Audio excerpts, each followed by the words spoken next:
everyone. So I thought before my fuchsias are gone for the season and they are on the verge, there's last one which is still producing these beautiful flowers.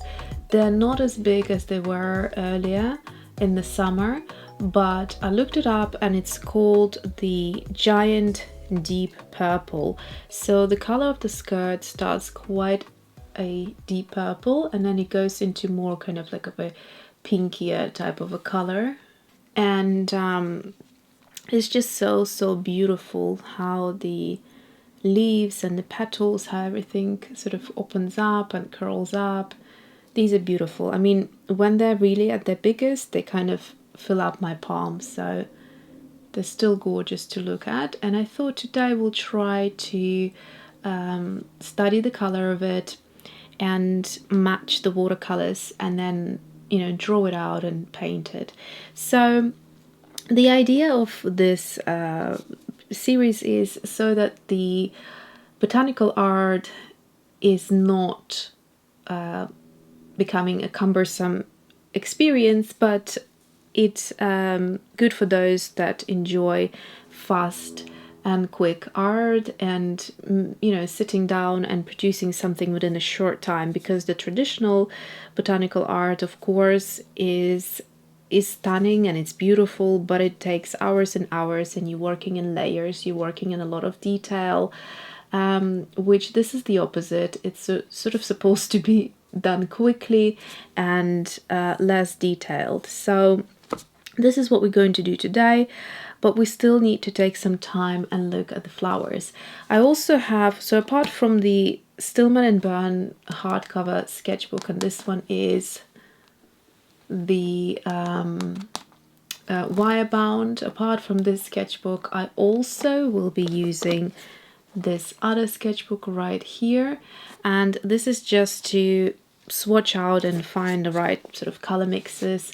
And that's my little sketchbook here that I keep for random sort of stuff. That is it. I will need, or you will need, obviously, watercolors, pencil to sketch in, and a brush. So quite basic today, nothing, not too many supplies or anything like that. So we will start by looking at the color.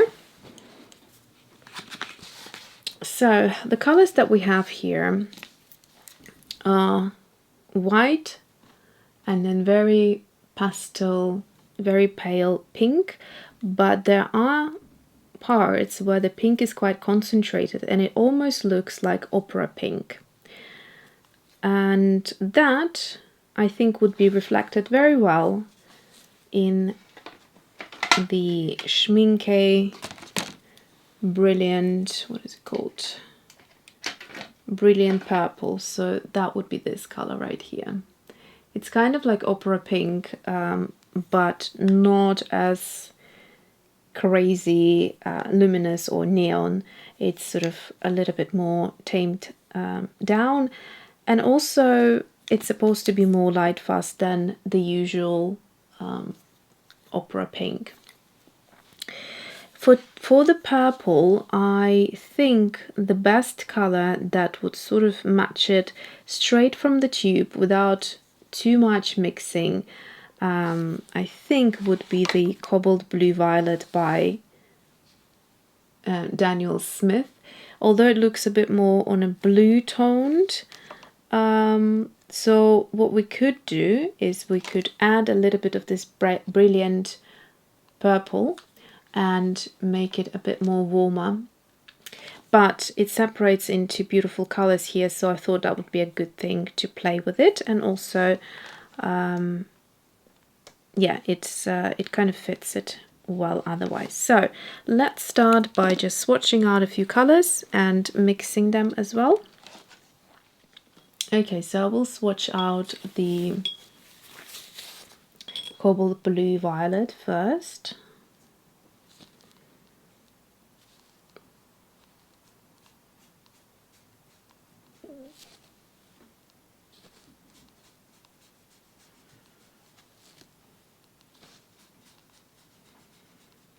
So that's pretty much the color range we could go to. I also want darker swatch right here, and then I would sort of take it onto my palette for mixing, and also actually let me just dab some water in to help it move a little. And then we have brilliant purple right here.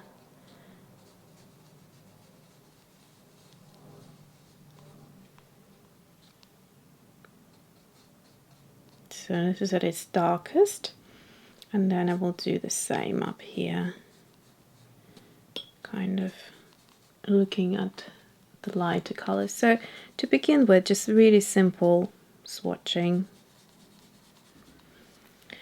and then I would try and mix the two colors together and see if I can get close to that purple.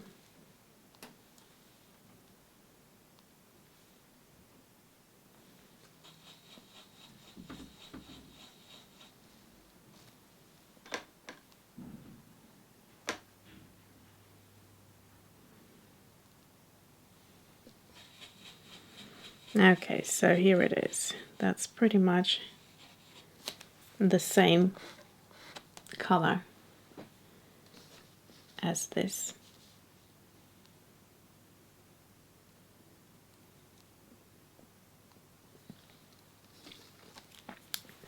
So we'll also have a look at this. Now, purple really is my least favorite color, and I already know that looking at this is not giving me any good vibes whatsoever. I just don't know why I have such a strong reaction to purple. It literally is making me feel a bit uncomfortable, but I wonder what it means. I don't know. But there are certain purple tones that I do like working in, and that's the other thing. You can adjust the color how you feel more comfortable. So even though I found the color that would be the perfect match, but I just don't know whether I want to actually do that or do my own thing, and I prefer this purple, so I might just go with that color instead. So to do that with, I'm just going to just do like rough, very quick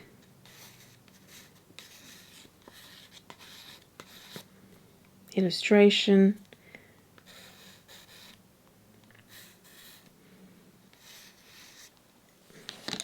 And just see whether I could just actually keep it within this blue color.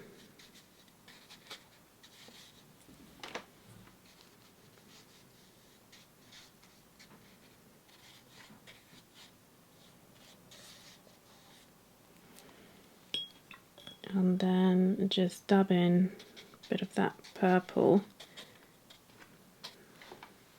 separately. Something like that I think would be more fitting.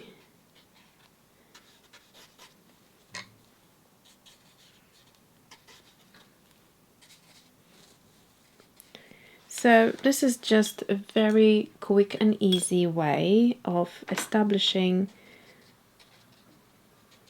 the color palette before you actually start with the actual painting. So honestly, I prefer this bluey purple, but it's up to you. I showed you how to get closer to the actual color or just do your own thing, so you can be the boss of your own art. Alright, so the drawing part means that you have to look at the flower from all angles, study how things curl, find a composition or a shape that you think works the best. So I quite like this way here. And then I'm going to start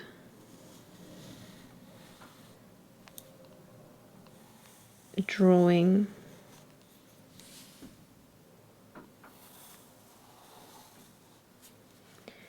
and I also quite like to exaggerate the lines and the shapes.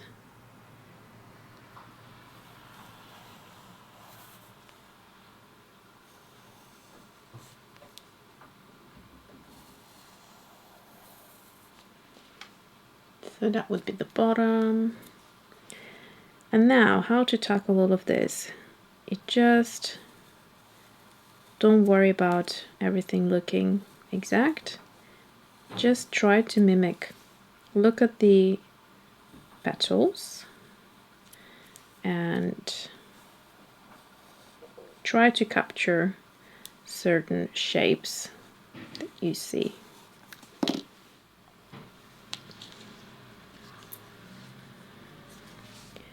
And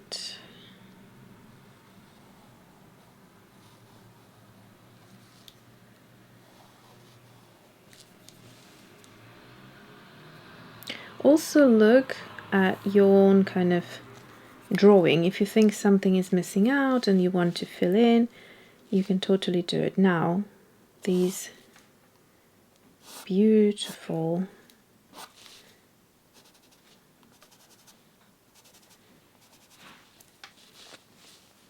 details of the flower.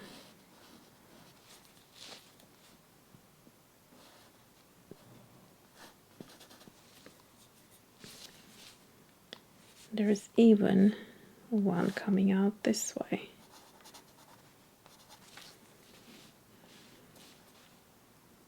So you can see that there is some detail, but it's not as strict. It's not as, you know, vital to just keep on drawing everything exactly.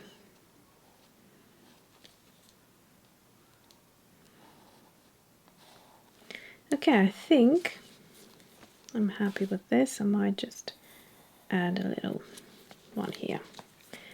And that would be it. So before I start doing anything else, there's also this bit here. So I will try, well actually it's hidden behind this first petal, so yeah, there is no point of doing that. But it would be nice to have that bit if you had it turned this way, but obviously that way it's hidden. So I'm going to leave it. And then what we're going to do, so you can see this light and almost sort of white or off-white in the middle, a bit of pink, and then it goes into the purple leaf, or the petal rather, and then we have this sort of white with a bit of pink in there. And that's quite literally it. So before I start, I'm going to take my putty kneadable eraser. It's a bit tough with the long nails, but hey ho. And I'm going to take most of this darkness out and just leave some lines as a guidance.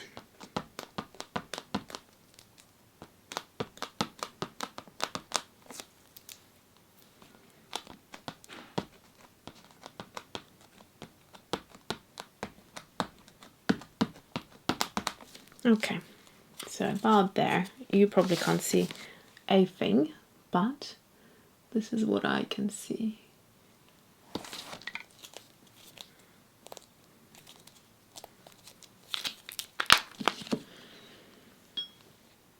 All right, again, I will take the flower into my hands and start with the purple. I'm going straight from the pan, I'm not mixing anything here.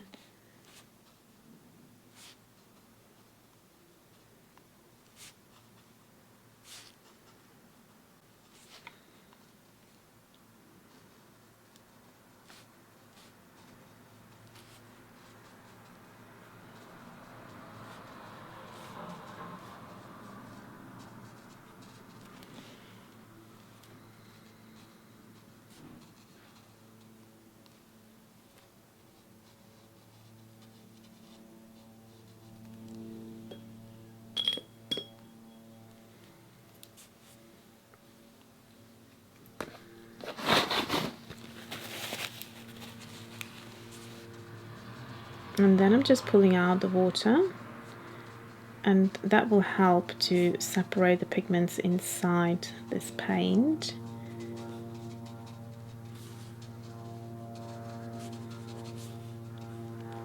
And then if you needed to darken anything, you will still go inside the paint and just do a bit of glazing wherever you lost the intensity of it.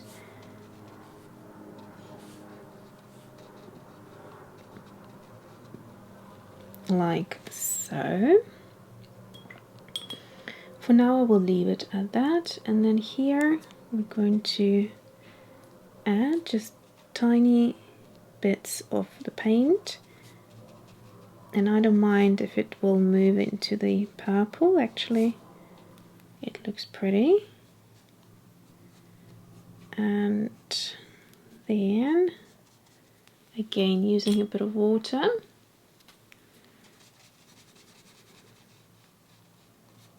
we'll just touch the paint to get it to move, and leaving a lot of white, a lot of highlights, because you can see there is a lot of white here.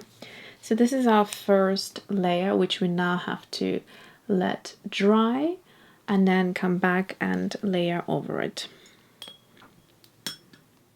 Okay, so I'm going to switch now to a round 4. This is Princeton Neptune, and basically just glaze over some of the petals with a bit more intensity. Not all of them, just some.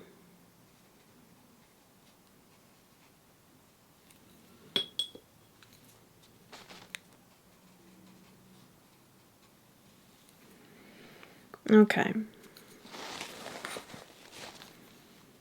And the same with the pink.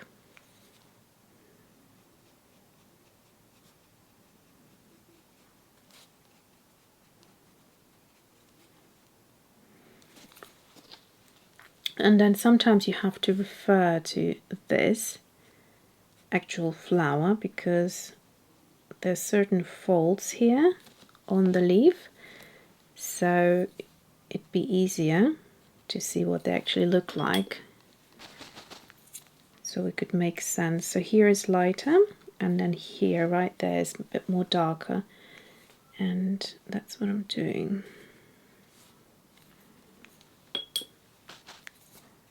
And then just with a bit of water,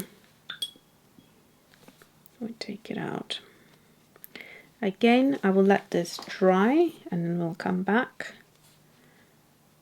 and look at it again. I need slightly bit of color over here, just a little, like that.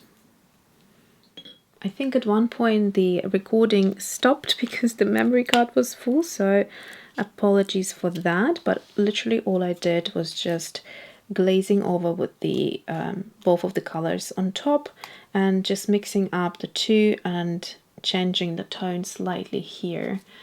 So that's what I've done.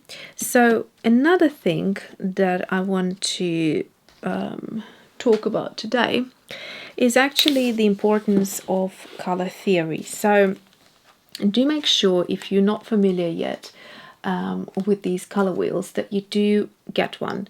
They're super affordable. There's bigger ones and there is the mini pocket ones as well, which are quite useful to just keep with you in the sketchbook. They fit in perfectly. But here is the thing. So I would love to introduce a color here that would make things pop a little bit, and this is why you need to have a look at this color wheel. So what we have is, let's match this color to the color wheel, and you can see that that would be this one here, so the violet. Now the opposite of the violet is a yellow, so in theory if I put the yellow somewhere here it would make things pop, but I do not enjoy this color combination whatsoever, and personally I always think that orange either yellow orange or even more kind of towards warm toned orange works better in my opinion. Again, this is very subjective, so it depends what you like, what you feel comfortable with. Then in terms of the pink, probably red violet would be a good match here. And let's have a look. We have a yellow green. Now I do like that. I think this would make things pop a bit. So I am between the yellow green and the orange, and this is why you need an external sketchbook. Now you could do that of course on the same page. Sometimes I feel like doing it, sometimes not. So what I'm going to do is I'm going to find a few pencils which I think would be a good sort of color match. So a couple of oranges, some muted, some bright, just to give myself a nice option. Again, green, some muted and some brighter colors. Let's just start with that, and then I could even use watercolor pencils or other pencils. Let me see in my Derwent Lightfast. So these are the Luminance. So let's have a quick look here. So we're looking at oranges. Now apricot would be a good one, and golden sun would be a good one. So there we go. And then maybe even dark honey. Why not? So a couple of the... Okay, well let's go with flame while we're at it as well. Couple of muted colors as well as more orange. So if you notice, I'm not going into these yellows because personally I don't like that yellow with purple combo whatsoever. And then if you go into the greens, there aren't really that many that I would use, so nothing from here actually speaks to me. Let's have a look at my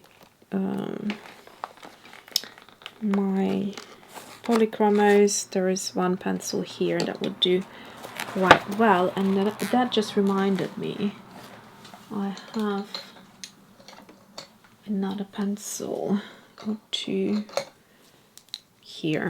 Okay, so those are the colors, and actually they look quite well together, these three, don't they?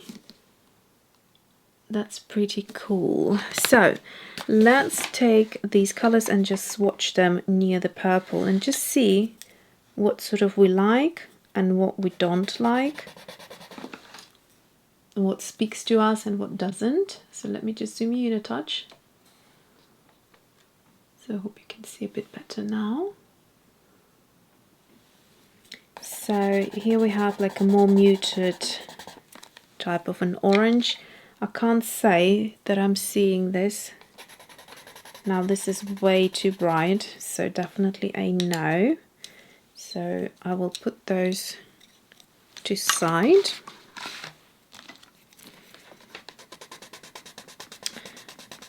I think this is a nice, potentially a nice muted orangey yellow, so that could be. And then no, this is definitely not. This is going into the browns, which with this is not working for me, I'm afraid. Then the Luminance.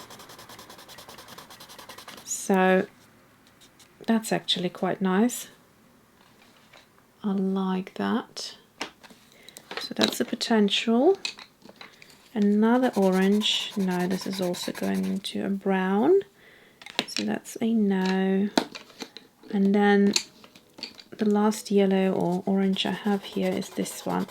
Now this is a good one. This definitely lifts things up, and I really like that. So it's not really a yellow, it's not really an orange, somewhere in the middle, and you can see right next to purple it just makes things more interesting.